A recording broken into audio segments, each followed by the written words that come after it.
Stanovanje ima 2 spalnici, prostorno dnevno sobo s kuhinjo in jedilnico, pa tudi veliko teraso, mamljivo masažno kad in kadilnico, a prav nobenega kotička, kjer bi se tekmovalci lahko skrili pred kamero. Imamo 12 kamer v stanovanju, v vsakem prostoru so mikrofoni, ki lovijo zvok kompletnega prostora, vsi tekmovalci bojo ozvočeni, tako da v bistvu ne bo tlele veliko možnosti za skrivanje. Mi smo imeli že testne tekmovalce noter, ki so ga v bistvu tudi sprobali, zelo dobro so se počutili, videli smo, kateri koti najbolj funkcionirajo, kje se najraje zadržujejo in se mi zdi, da smo naredili kar ta pravo odločitev.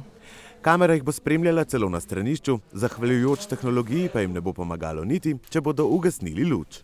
Kopalnica je pokrita, tudi WC je pokrit, sicer tega ne bomo pokazali gledalcev, je pa to v bistvu pomemben podatek za ekipo. Pač mi jih gledamo, vemo, kaj počnejo, to je to, prišli so v reality, vejo, kaj so se spustili.